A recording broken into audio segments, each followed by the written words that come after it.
beautiful baby for me? Sure thing, Elsie. Let's go.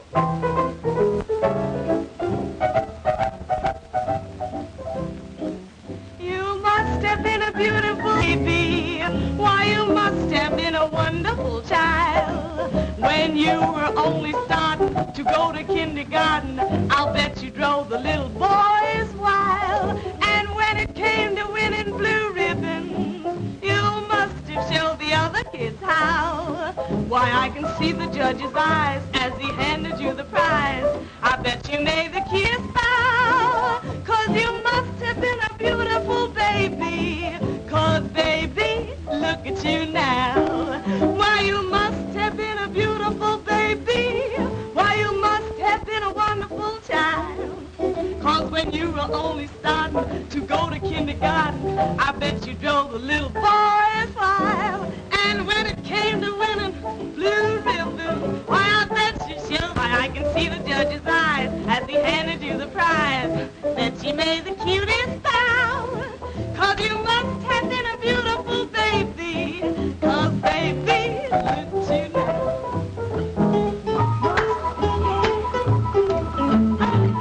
Sing it, boys, sing it.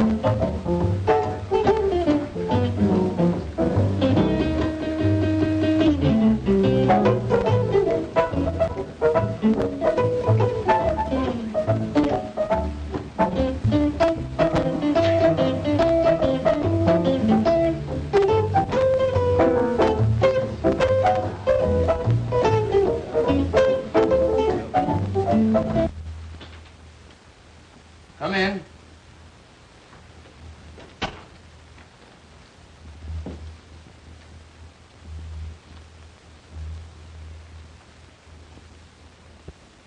Hello, Elizabeth.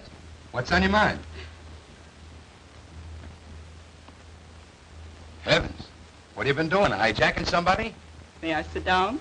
By all means. There you are. No. Well, who from, how come, and what for? Tony Guido and Nick Cavelli. I smell trouble. Their gang just pulled a big job. The Peacock robbery. Smells like one of their jobs. They keep me on the anxious seat, all right. Well, what do they want? A little party in the private apartment upstairs after the joint closes tonight, That's easy. It's for rent for such purposes. with a half dozen of our girls to entertain them, including Elsie. That's what I was expecting. And what I feared. There goes the big dough. With 300 more on the line on delivery of Elsie. $500 gone with the wind. You know she won't go, so Because I want the place to make money. Why do you let her kid you?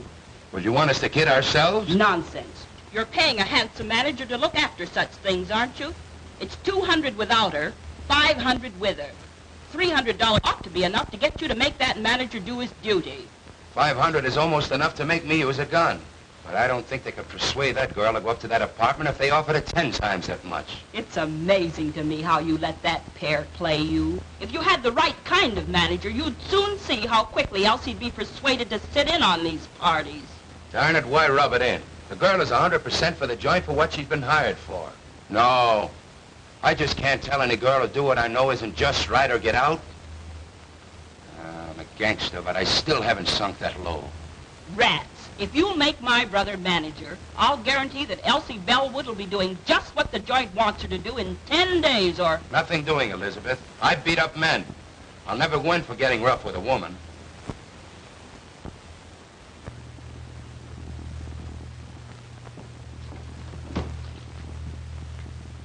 Oh, Mr. Farina. Yes? Step here a minute, please. Get a load of that specialty.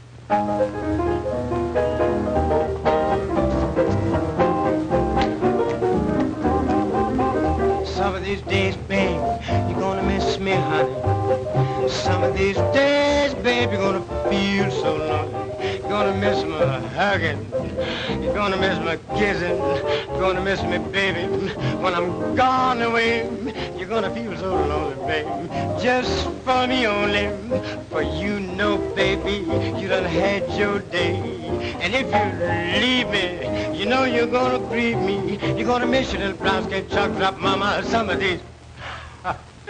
You're gonna miss me. You're gonna miss me? You're gonna miss me. Ow. What is that? Watch it, boys.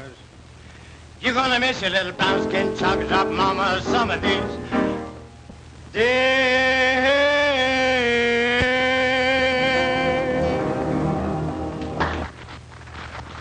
A manager should be able to entertain in case you come up short of an act some night. You saw that. Think it over, Mr. Farina.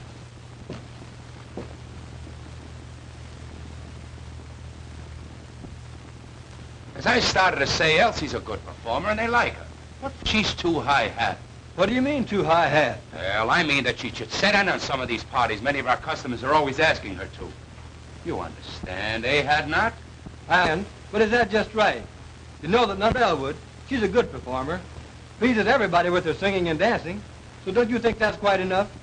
Of course, but the other girls go in for it, so why not her? That's her business.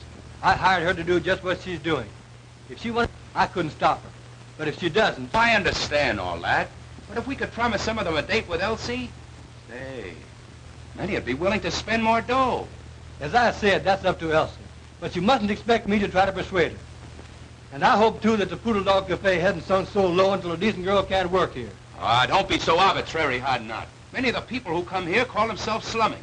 And if they want to date up a few of the girls for a little party afterwards, it means more dough for the joint. You understand? Of course I do, Farina. And they do it right along.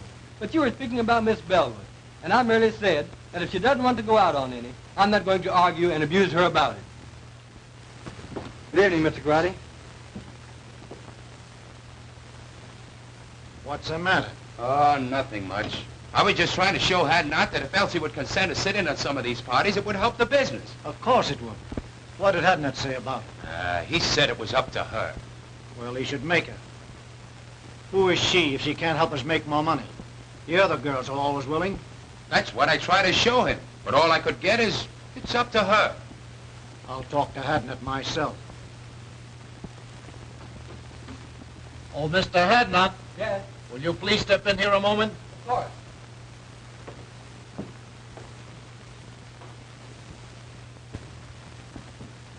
Have a seat.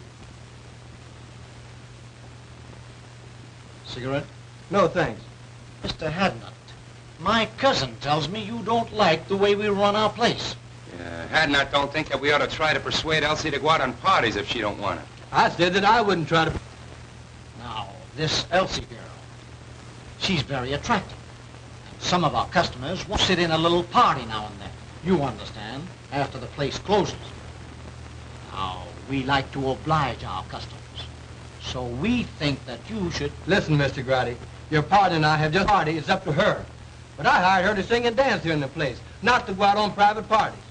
Now, if you want to try to persuade her to, that's your business, but I won't. Oh, you won't, eh? Well, what do you think we got you hired for besides managing the place? We can do the managing. That is, you know the girls better than we do. You talk the same language. Now, we've been after this girl to help us out a long time. Now we say you get her to or... Quit. That's okay by me. Now, Hadnot, you don't have to do that. Let's talk it over. You see, I try to You get... both made your positions very clear. There's no alternative but to do what you want me to or resign. I'm resigning. You can get plenty of men in my race to do anything you ask them to. So why waste your time on me? As far as Miss Bellwood's concerned, she's a lady. I have too much respect for her, for myself, to try to persuade her to do what you know and I know is wrong. As to you two, if you had any respect for the unfortunate members of my race, especially the girls who are forced to work here, you wouldn't try to make them do ugly things. But since you haven't, I don't like your attitude. I'm quitting. Good day.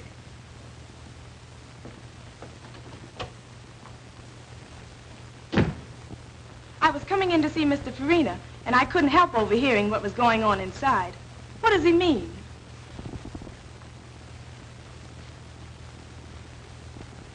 It means that I'm leaving, Miss Bellwood. You leaving? But why? If you overheard much of the conversation, you ought to know. It's because of you. I'm sorry. But you mustn't. You can't. I won't let you give up your job on account of me. Now, The only way I could get it back and keep it would be for you to do what they wanted me to make you do. And if you did, I would hate both you and myself. oh, you're so fine and noble, and jobs are scarce. I could never feel comfortable or happy knowing that you gave up yours because you wanted me to stay decent. Why, Oh, let's not take it so seriously. I don't belong in that place anyhow. neither do I. If you just must quit, then I will too. You'll do nothing of the kind. There's nothing wrong with your job, and you don't have to change your ways just because some drunken, depraved customer wants to go flying around with you. Meantime, the customers like you, and you're making more money now than it is possible for you to make anywhere else. Forget about me and the chief job I had. But don't you understand that I understand all about what you want to say, but the fact is, I've been appointed to a job on the detective force. I was going to quit the first of the month anyhow. The prosecuting attorney is anxious to break up the cabaret racket, and their efforts to force you to be bad, whether you want to or not, should be a part of it. Anyway, I've got a better job, so go in there and do your work, and keep on being nice. I like you that way.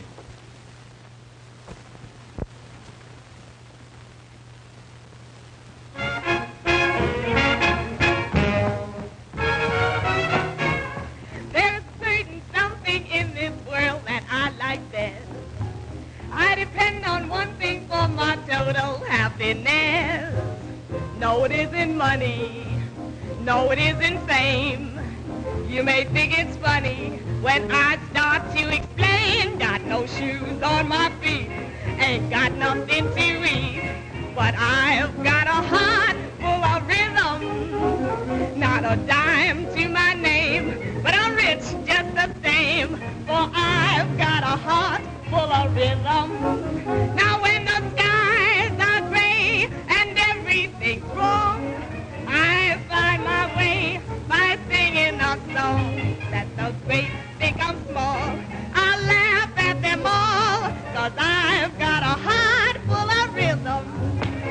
Got no shoes on my feet, ain't got nothing to eat, but I've got a heart that's full of rhythm. Not a dime to my name, but I'm rich just the same, for I've got a heart full of rhythm. Now when the skies are gray and everything's wrong, I find my way by singing a song. Let the great think I'm small, I laugh at them all, for I've got a heart full of rhythm.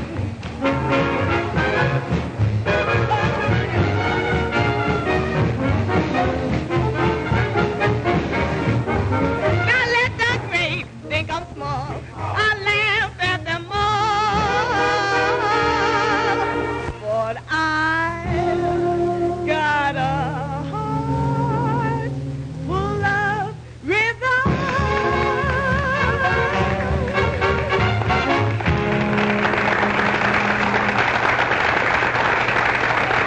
Be very happy when I think of you being without your job on account of me. Tell you, Elsie, if I may call you that. You may, of course. Thanks. That makes it easier. Getting back to what we were talking about, I was trying to tell you that I didn't care. You see, I've been studying for detective work for 2 years. It comes under civil service. I took the examination. Thing is all right. I don't have to worry about a job for me any longer. With a better job, I can do more good. Naturally, I'm glad that I can now be more independent and stand up when the occasion rises for decent girls like you. I sure like you for that, and I shall always respect you. I hated to think that you had to suffer any inconvenience or embarrassment on my account. However, I like to think that the Negro race have such a terrible time. If we had a few more girls like you, maybe it wouldn't be as hard as it seems. By the way, did you happen to notice anyone hanging around to take my place? Yes, those Landry boys. Incidentally, distant relatives of mine. They're made to order for dirty work. They'd hardly stop at murder. So, I may have to quit after all. No, the customers like you too well. Just you stand pat, and they'll soon quit trying to persuade you. I hope you're right. It was bad enough for the help while you were there. But with those, outfit like my relatives in charge? Well, I shudder when I think what those poor girls will have to put up with now. Oh, you don't need to. I'm on the getting outside. I can be out in a jiffy and upstairs before you can get around on this side. I want to thank you for a fine evening. But if I find out that you're lying about that detective job, I'm going to make you let me do something that I never thought I'd ever do. Take care of a man.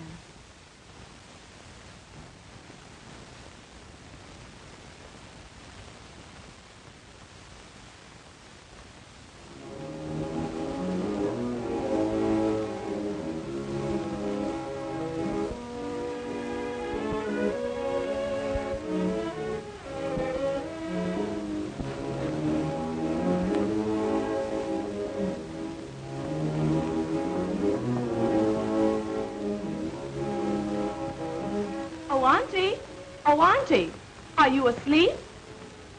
You're playing possum on me tonight, Auntie. But why all the light?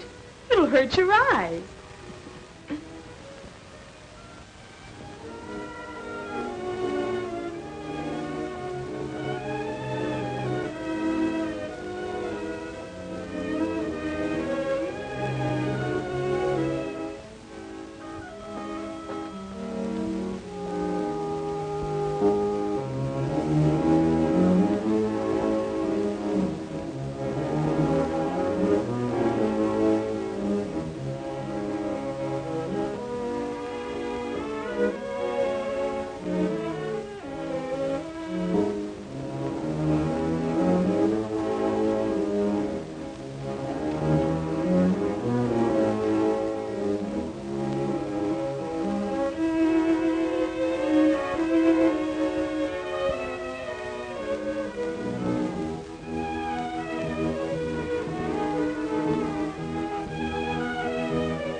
My man, I saw you give up your job tonight to defend a girl's honor. A girl almost a stranger to you. But she's a good girl, Benny. And you stood up for her and believed in her at the price of your job. That's what I call a man. You're all right, Mr. Hadnot. I'd like to see some other colored man give up his job on account of any girl. Why, he'd throw at anybody that would show him 50 cents. I'm sorry to say. And then take her back for him.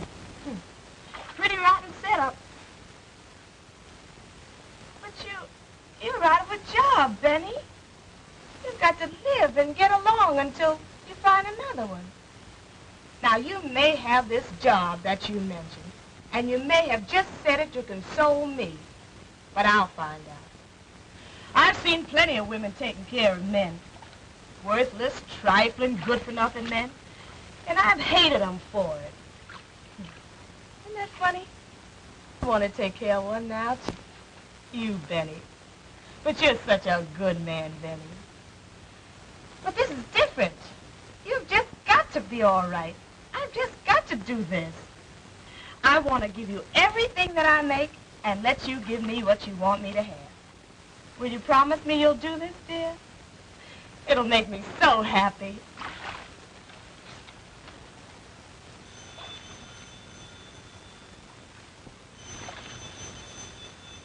The phone. That's strange. I wonder who could be calling at such an hour.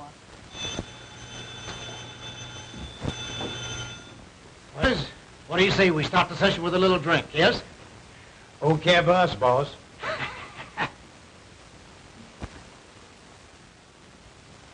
What can you want want to talk to my aunt about at this hour. Please give me the message. She's a standard. But if you say that it's a matter of life and death, I guess I'll have to call her.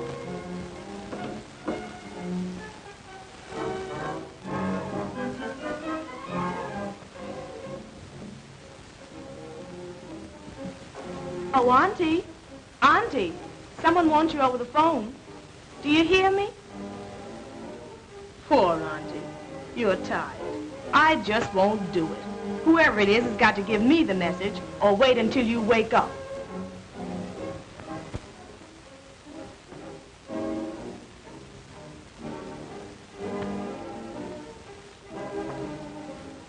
Hello? Hello? Hello? Hello? Hello? Hello? That's strange.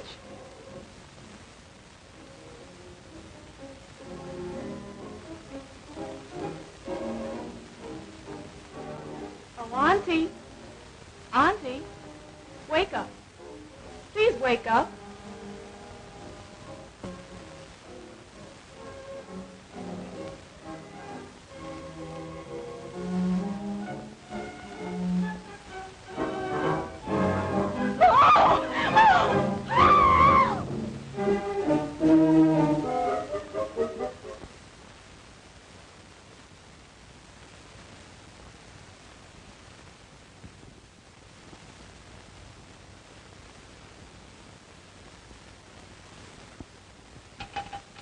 Operator! Operator!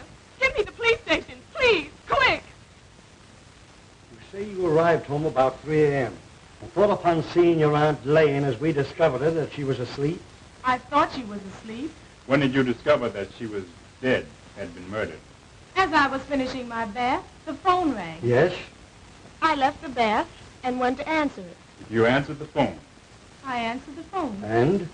The person calling wanted to speak to my aunt. They insisted upon speaking to her. I asked them to give me the message.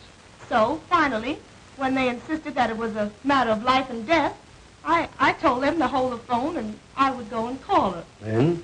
Then I went in my aunt's room and called her. But she didn't awaken. She didn't awaken. Did you shake her? We usually do so when someone is hard to awaken. No, I didn't shake her. She was sleeping so peacefully that I decided that I would go back to the phone and insist upon them giving me the message. So you went back to the telephone and... I went back to the telephone, and I didn't get any response. The person calling had hung up. Had hung up? I tried and tried, but I couldn't get any answer. You're quite sure that no one answered? Positive. That aroused my curiosity. I began to feel suspicious. So, finally, I went back to my aunt's room and called her and shook her. And it was then that I discovered that she had been shot. That she was dead.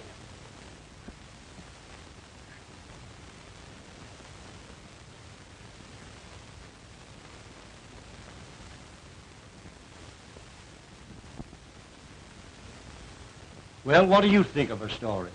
Sounds truthful. It does, and it may be. But in cases like these, one can never tell.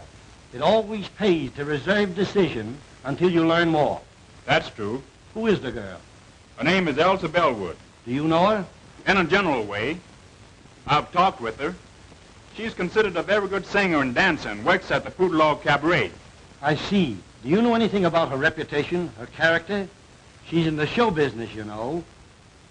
This case seems to offer something. It is unusual. For instance, someone calls over the telephone and insists upon talking to a woman you can see it who has been dead for hours. And times the call when he knew the girl would have returned from her work and at such a late hour. If the girl is innocent in this murder, then someone who called knew something about who did it, if they did not kill her themselves.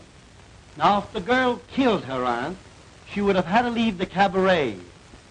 I guess, say, between 10:30 p.m. and midnight. Go home, shoot her aunt while she was asleep, go back to the cabaret, go on with her work, and then come back here in an hour and call the police station. It's too complicated for the arresting officers. There's only one thing to do. We'll have to take her downtown and hold her. I'm sorry. She seems like a very nice girl and truthful. But somebody killed that woman. Now, as the girl was the only one here, there's only one thing to do.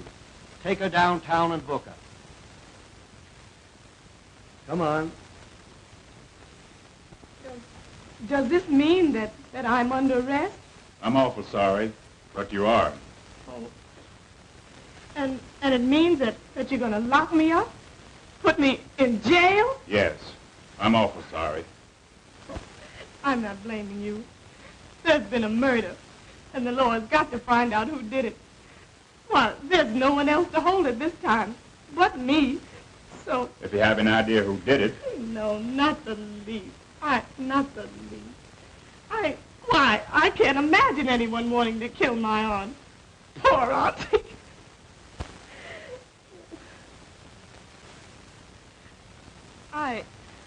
I was thinking of myself.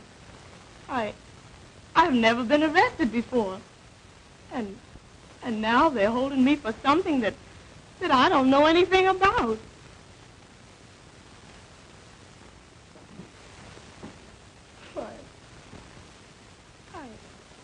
I'm under arrest. And they're going to put me in jail. Well, once if you're sure... I'm not sure of anything. I merely feel that the girl is innocent. We should go easy on her until we get some more evidence. Well, I'll speak to the matron. But you understand, she cannot leave. But at least the room isn't a cell. Thank you. I've talked to the matron has a room here with a bed in it, so we're going to let you have it so you can get some sleep. Then when you're brought before the DA this afternoon, you'll be more rested and composed and think more clearly. You must be awful tired after such a night and all of this. Thanks, you're very kind. I am tired, very tired. I feel, I guess I just don't feel anything anymore. I'll call the matron now. Do you know a lawyer? Have you some friends? I have no lawyer. I know a lot of people, but I'm afraid they won't understand this. I just don't know what to tell them. Do you have a boyfriend? No, A pretty girl like you? You must have somebody you like or who likes. Oh, I didn't say that I didn't know anybody. I know a man, but I don't... He would come closer to under than anybody else. If you have a pencil, I'll give you his name and address.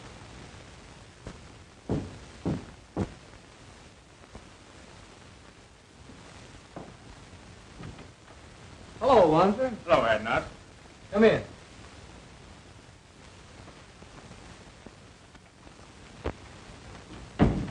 Have a seat. If Miss Bellwood didn't want to go on these private parties, and you know what that means, I wouldn't make her go. Say, if I had my way, I'd clean up every cabaret like the Poodlock in this town. I stay so annoyed when I have to look upon other girls forced to put up with all they have to that it just makes my blood boil. Well, that was the trouble, and why I lost my job. Miss Bellwood is a good girl. She's a good performer, and the people like her. So I was thumbs down on making her do anything, other than the work she had been hired to do, for her to hold a job. So that's why I'm out of the Poodle Dog. That's too bad, Hadnot. But what about your appointment to the detective force? That's gone through, and I'm starting to work the first of the month. Good. I'll be glad to welcome you. Thanks. But getting back to the girl, can you imagine her committing a murder? We couldn't even force her to go on a private party. I'm positive that she doesn't know anything about it. But this is the law, so you see what we are up against. Sure, I understand. Well, get your things on and come on down to the station with me, and we'll see what we can do. Of course. I'll be ready in a few minutes.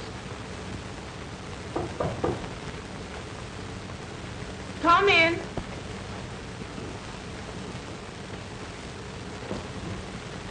Oh, Elsie. Benny, Can you imagine such a terrible happening? And to you. Mr. Wanzer brought me the news.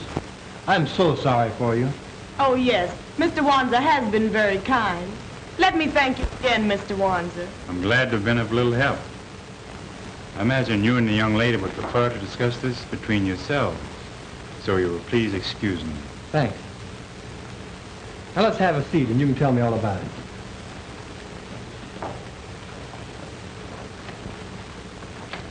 As I understand it, she had been dead several hours when you found her, after your arrival home.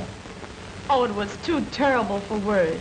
Why, I walked about the house talking to her at intervals for about 15 minutes after I and called, or maybe had called, to see if I had returned home. And when they found that I had and didn't know that she was dead, then that's the way it all ends. I can't even imagine beyond that. She was shot between 11 and 12 o'clock last night. Now, what time were you called? Between 3 and 4 a.m. She must have been dead at least 3 hours before the girl, according to her story, discovered the body. Just about. You know, this case offers something.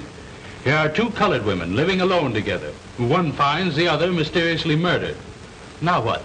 I've detailed Wanzer to investigate it. That's sensible. Being a colored man, he might be able to find out things that one of our other officers could not. And I expect him to uncover something by this afternoon. Come in.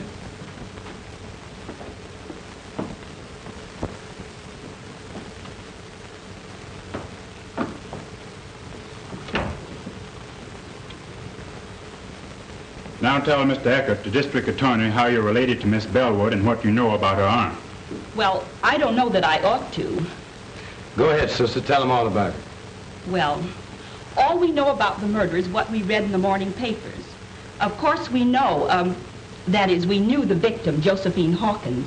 In fact, she was a cousin of ours. Oh, your cousin. So you were related. All right, go on. And this Miss Bellwood was her niece and lived with her. That we have already found out. Miss Bellwood told us that when we went to her house this morning. Of course, I merely mentioned the fact so that you'd understand. Now, what did this Mrs. Hawkins do? How did she live? You mean Miss Hawkins? She wasn't married, had never been married. Oh. No, she owned a beauty parlor that she ran downstairs in the same building. Have you any knowledge or idea how the expenses of the apartment were shared? No, I don't know. But I do remember once talking to her and of her saying that she had an awful lot of insurance for a woman, but that Elsie, her niece, had taken it out on her and was paying the premiums. So she was heavily insured, and her niece, whom we are holding here, paid the premiums, even had the insurance taken out. That's what she told me. Just when did she tell you that? Oh, 3 or 4 months ago, I'd say. That, of course, could be a motive for the murder. But we want to know more, Mrs. Green. The whole story. All you know. It's all right, Elizabeth. Go on. Tell them all you know. Well, Now, just a minute. Come here. You keep telling her to talk. How about you doing some talking yourself? What are you ordering her to tell? What do you know? Well, you see, I just got a job to manage the Poodle Dog Cafe last night. Oh, I see. You got a job to manage the Poodle Dog Cafe, and you got it last night. So what? Yes, he must tell all he knows. A murder has been committed, and the law must find the guilty persons. So tell all you know, if anything, about it. Well, we don't know anything much, mister. But you said the murder was committed between 11 and 12 o'clock last night. We were at the Poodle Dog Cafe from 9 o'clock last night, waiting to see Mr. Farini and Mr. Garotti about this job. At around 11 o'clock, I...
Gee whiz, I wonder when are those guys going to get around to me.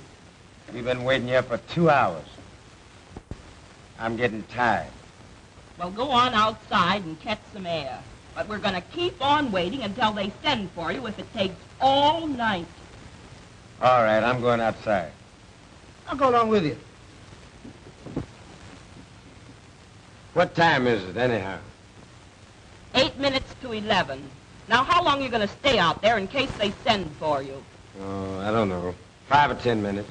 All right. I'll expect you back in 10 minutes. Be sure you're back in 10 minutes, however.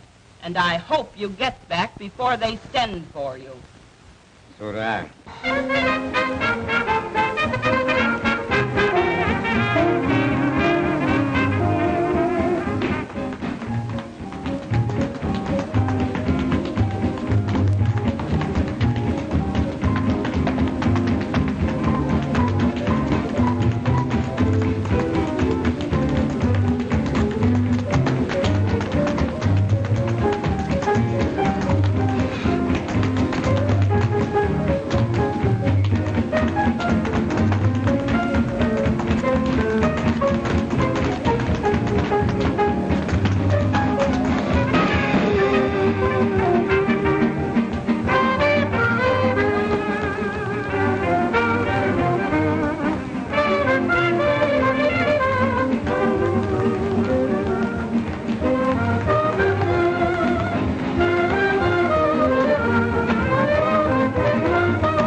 Glad to get out of that stuffy place.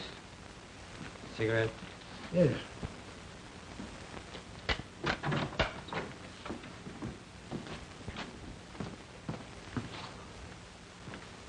Oh, taxi! Drive me to 1415 Yandy Street, please. Quick! I sent my brother back inside and asked him to call me if I was sent for. It was pleasant outside, and I hung around half an hour. It was perhaps 25 or 30 minutes later when...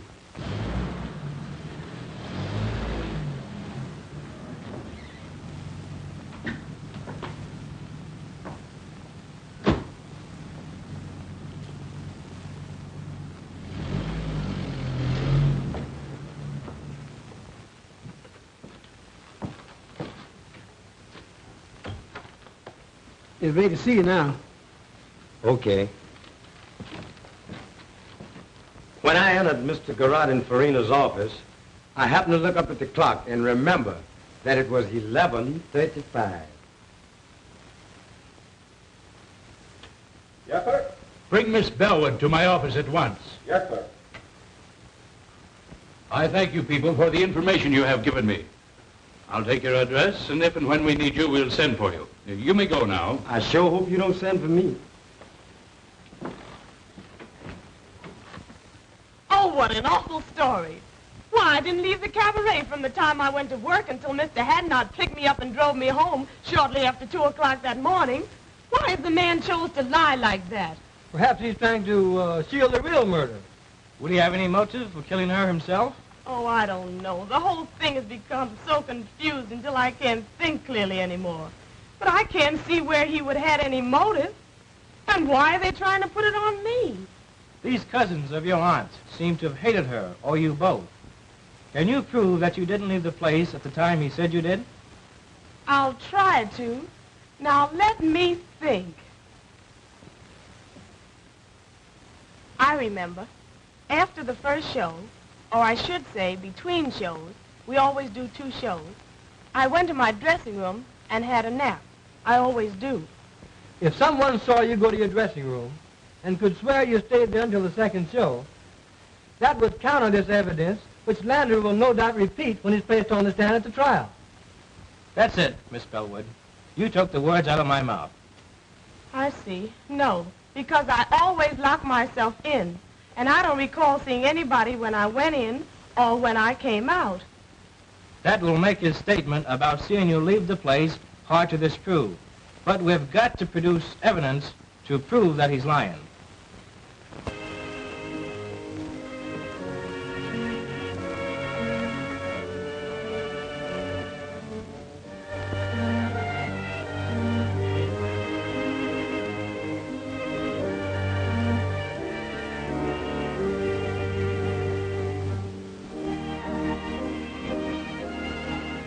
Darling. There's no use, Benny. Why give me false hope? Just leave me here to slowly succumb to this living death. I want to forget that I was ever born, and that I ever had any hope, and that I was ever a free person, once happy and hopeful. I can both understand and appreciate your hopelessness and despair, Elsie. But I want to tell you, dear, that I love you. Have loved you long before you even knew it. And that I've dedicated my life to righting this great wrong and setting you free. Since you didn't kill your auntie, somebody else did. So you see, I must ultimately succeed. And I will succeed. Oh, what you say sounds so beautiful, Benny. But I'm only a convict now. And I shall always be pointed out as a convict. You're a victim of circumstances, Elsie. You're not the first person to suffer this misfortune. When the guilty persons are brought to justice, you'll be a martyr. And no person can point a finger of guilt or scorn at you. I'm going to help you, dear. But you must help me to enable me to help you. Help you, Benny? How can I? Easily and simply. I believe Mrs. Green and her brothers either killed your aunt or hired somebody to do it. At least know who did. Either way, the truth is not before very long. Some Negro mixed up in this is going to talk. They always talk. And they can never keep a secret, especially one so important as a murder. Maybe. But why haven't they talked? They know... Don't you catch my point, dear? You had to be convicted first. They've kept so busy telling lies to put you here that they couldn't start talking up to now. But with you convicted and here in prison, they'll soon relax. They'll think they've been smart in putting you here and don't know enough to realize that you can be gotten out. Their first move now will be to try to get the insurance money. I'll bet I'll be able to write you in less than a week that they've made application for it. I love you, dear. You're my great incentive. Kiss me.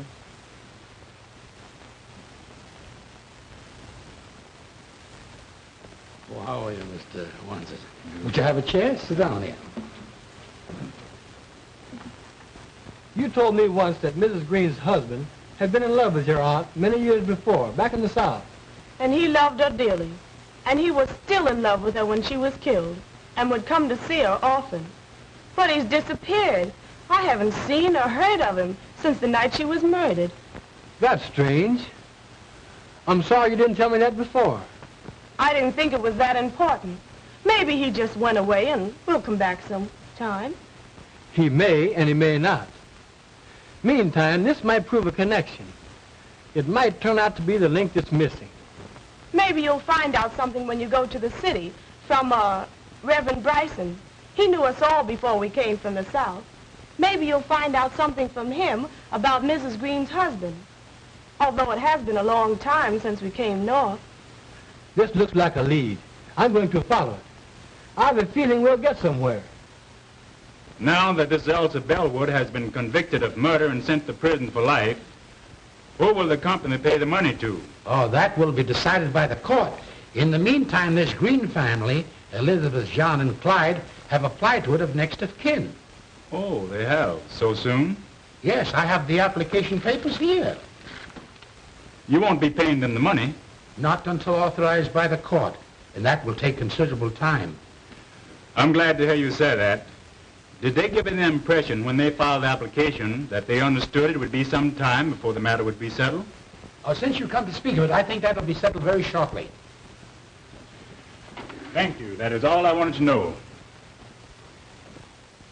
By that, you can see that they're counting on the money much sooner than it is even possible for the claims to be paid.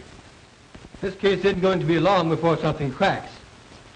When this outfit finds that they can't lay hands on the money as quick as they had planned, some of them are going to get impatient and drop something. And I'll be Johnny on the spot to pick it up and land all three of them in jail right quick. Well, I'm depending on you to keep checked up on them and help me to get somewhere.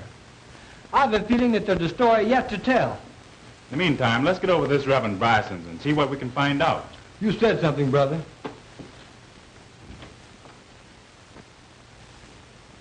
Be seated, gentlemen.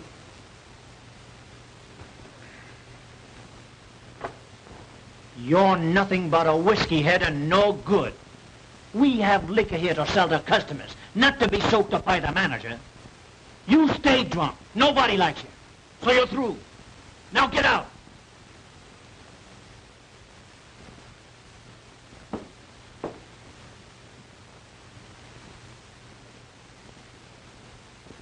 Yes, I know everybody that's involved in this unfortunate affair. I knew Josephine Hawkins when she was just a pretty young girl having beaus for the first time. I knew Elizabeth Landry when she pulled the trick on Ned Green that made them man and wife. She says that she's going to have a baby and that I'm his father. Are you? Maybe I am and maybe I ain't. You know I ain't the only one that's been running around with her. Well, that's the chance you take, young man. She has you charged with fatherhood. There's no alternative. What do you mean there's no alternative? Well, I mean that you must marry the girl. But I don't love her. Never did and never will. You know who my girl is. You know who I've been going around with. And I ain't afraid to tell you that I love Josephine Hawkins. She wouldn't come up with no tale like this. Why should she want me to marry her when she knows that I'm in love with her cousin? Well, that I don't know, young man. Now, you admit that you've been having clandestine affairs with that girl. She charges you with being the father of her unborn child. If you do not marry the girl, she'll have you arrested and put you in jail. You have a very good reputation, and you shouldn't permit either yourself or the girl to be scandalized. When you get ready for the ceremony, bring the girl here to me. Well, I married the couple, and 3 months later,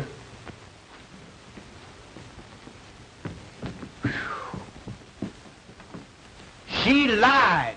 She's no more to become a mother than you are. She tricked me into marrying her, the dirtiest trick a woman could pull on a man. That's why I came to you to find out what could be done by it. well, you might ask for a doctor's examination, and if the examination proves what you say, I think the court would grant you an annulment. I don't want to wait that long. I can't be bothered with no nerves. I am leaving town. I'm afraid if I stayed here, I'd kill her. I ain't got time to be bothered. I am leaving town tonight. Goodbye. Heartbroken, Josephine Hawkins had left town, gone north. And Elizabeth, after Green had left her, she left shortly afterward also for the north. And feeling that Green had followed Josephine, which perhaps he had, Elizabeth took her brothers, whose reputation was rather unsavory, north with her. 10 years later, I was transferred to my present charge.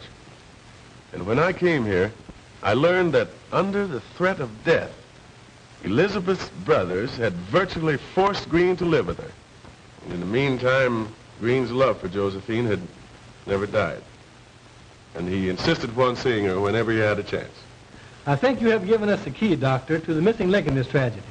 And we'll start from here and run this thing down. You can bet.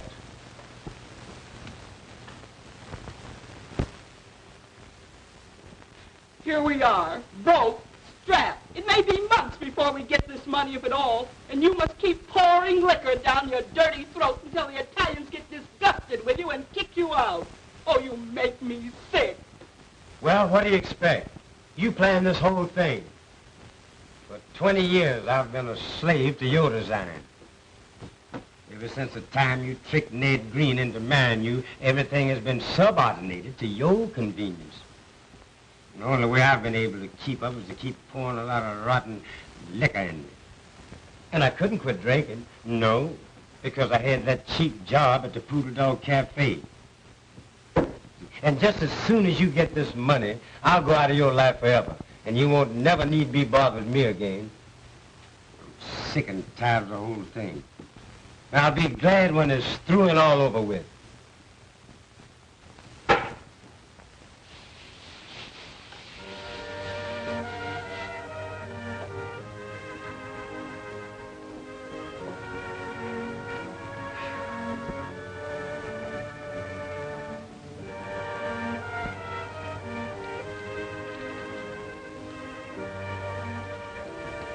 Dearest Elsie, we're getting somewhere.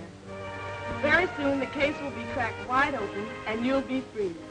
In the meantime, now and always, dear one, that I love you. Love you. Benjamin.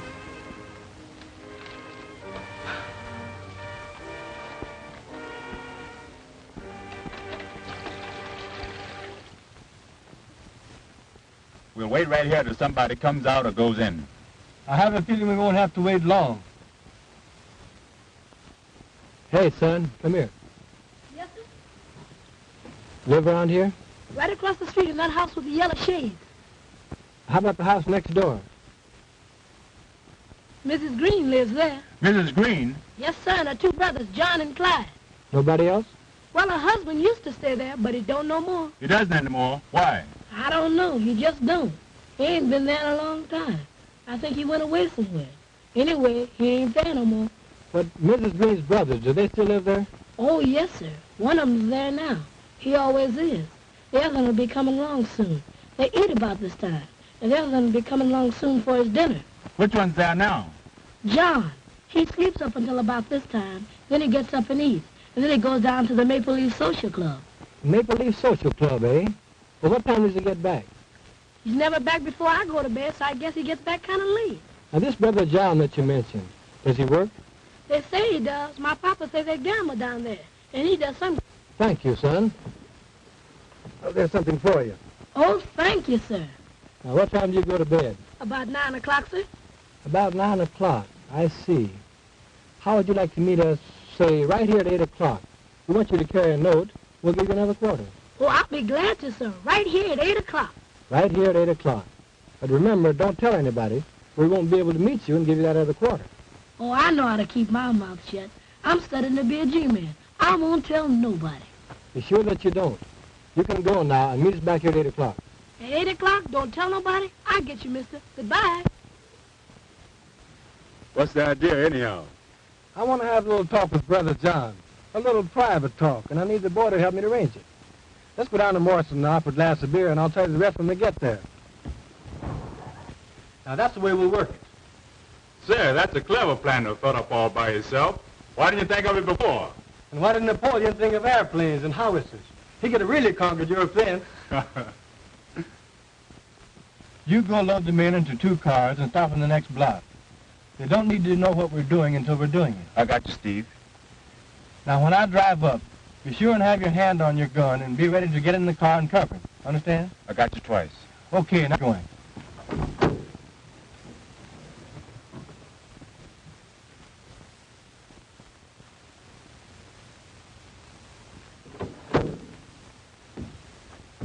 All right, mister. Here I am. So I see. Johnny on the spot. Always be on time and you'll get somewhere by the time you become a man. Yes, sir. Say, do you know where the Maple Leaf Club is? Sure. I want you to show me that. So you drive up to the next corner, and you turn right, and there you are. All right, here goes.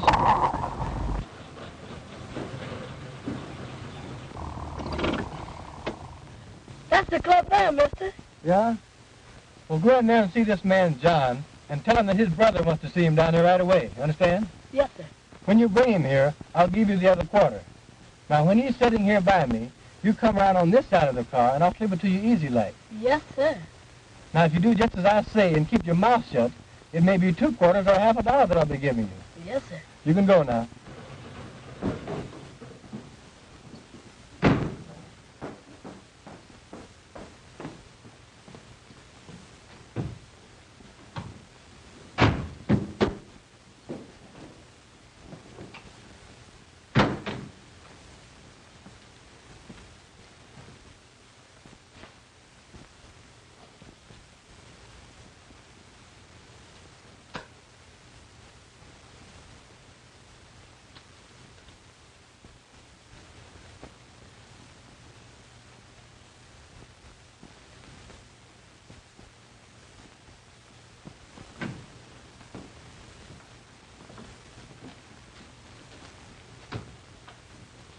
Hello, John. Well, hello, Edna.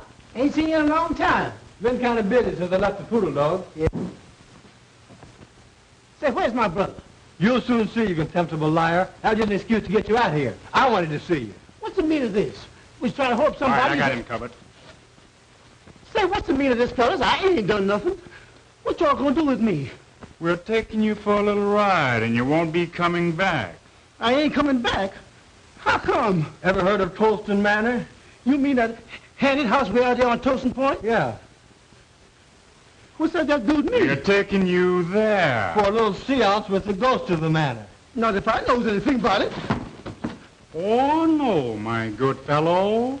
Not only are we taking you there, we are going to tie you up and leave you there to starve to death and die.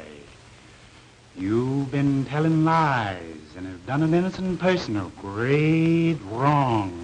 So we're going to take you up to meet the ghost of Tolston Manor and all his imp ghosts, after which you die. Oh, Lordy. Come on. Say, what's the meaning? Come on. Hello, I ain't done nothing. What y'all gonna do with me? I ain't done nothing. Get on it now. Come on.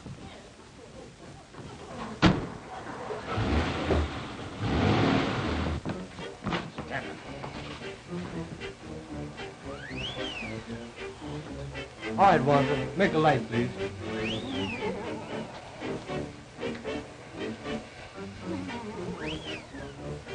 Ghosts working by remote control.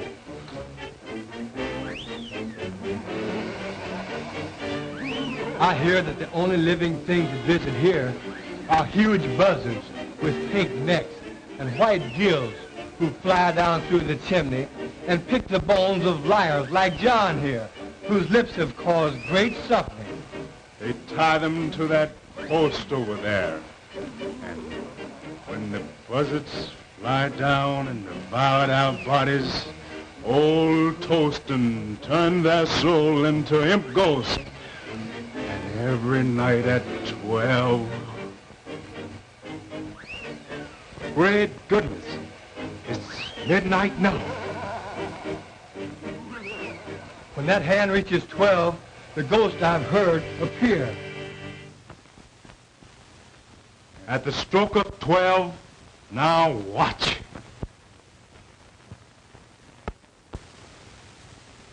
Well, that settles it. The party's over for a while, so we'll tie John up and leave him here and... Oh, please, man, please don't. Of course, if you care to do a little talking, tell us who killed Josephine Hawkins. We might decide to wait a while. If you promise them hands won't come back, I'll tell you anything, everything. Just don't leave me here. You're such a rotten, dirty liar until I hesitate to believe anything you say. You swore in court under oath, so how do you expect us to believe you out here? But I'll tell you why we brought you here, and why we're going to leave you here with these ghosts. You killed Josephine Hawkins. I killed who? Josephine Hawkins! And you lied about Miss Bellwood when you swore she left the cabaret and went home and shot her aunt. I didn't. What do you mean? I means I didn't lie about Miss Bellwood. So did my brother. But I didn't kill her aunt. Neither did my brother. I don't believe you. But we're going to tie you up and leave you here for the dirty lies you told on that poor innocent girl. We didn't kill her. I swears we didn't. But we did lie about seeing Miss Bellwood. And if you won't leave me here, I'll tell you all about it.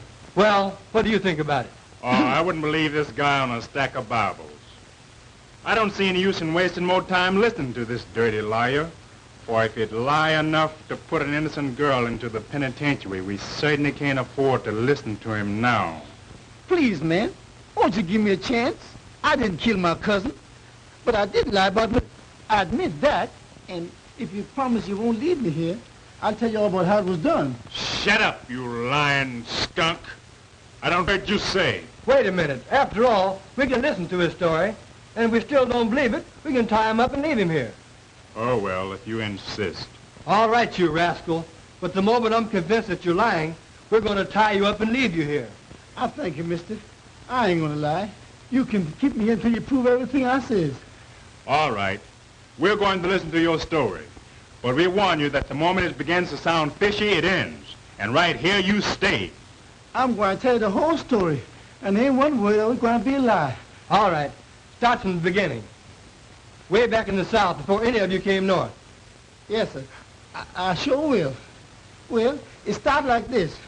My sister Elizabeth took Ned Green into marrying her. He was going with my cousin Josephine and was planning to marry her. But when Green learned the truth, he hauled off and left her and came north. Josie found out somehow Green was mad, so she hauled off and left too. My sister then followed Ned up north and brought me and my brother along with her. And lo and behold, she found Ned up here chasing around after Josie. That made her mad. So she had us go get him and scare him into living with her again. He tried to, poor fella, but he just couldn't get along somehow. You see, Ned was still in love with Josie and was always slipping out and seen her. Then, just before the murder... You've made a slave out of me all of my life.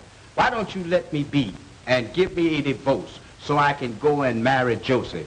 You know I love Josie and have loved her always. We would have been happy if it hadn't been for your lying lips. I'll not let you alone. And I dare you to try to get a divorce. If you even as much as start to try, I'll have my brothers break your ugly neck. Same thing, year after year, the same thing. Well, you ain't never made me love you, and I ain't gonna try no longer. I'm leaving you for good, and I'm going to Josie. And if she won't run away and live with me, I'll steal into the house some night and kill her, shoot her in the head, then kill myself. That's what I'm going to do.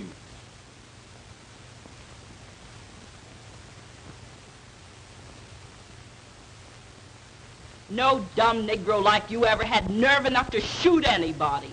And as for killing yourself, you make me laugh. But my sister was mistaken that time. For the very next night, that was the night of the murder, when we returned home from the cabaret where we testified we saw Elsie leave, then come back. We found a note.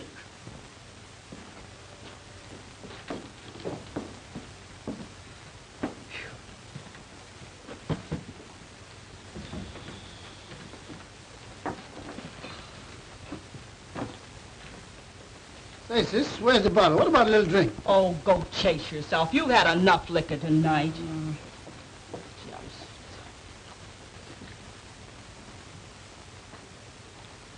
Say, what's this? There's a letter.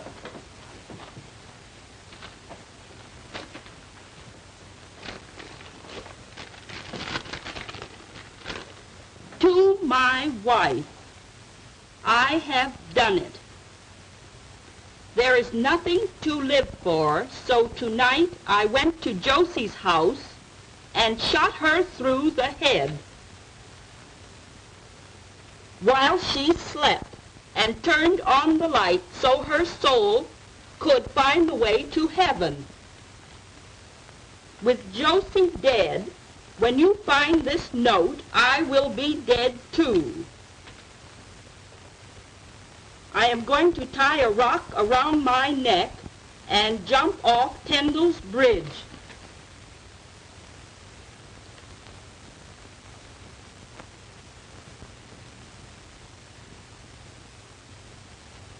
If you care to bury me, you will find my body at the bottom of the river under the bridge.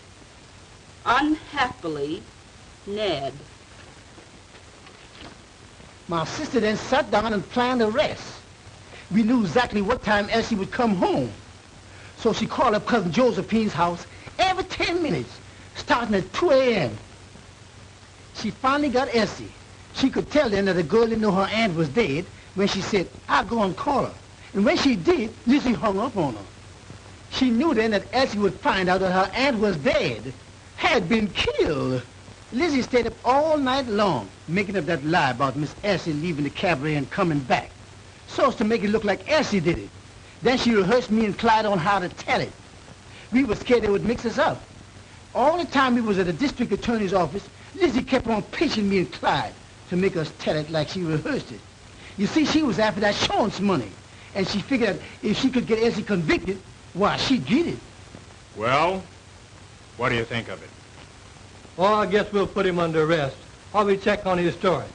And if we find Green's body... That'll reopen the case and set Miss Bellwood free. All right, fella. We're calling the party off, taking you back to town and locking you up until we can see if your story is true. Let's get going.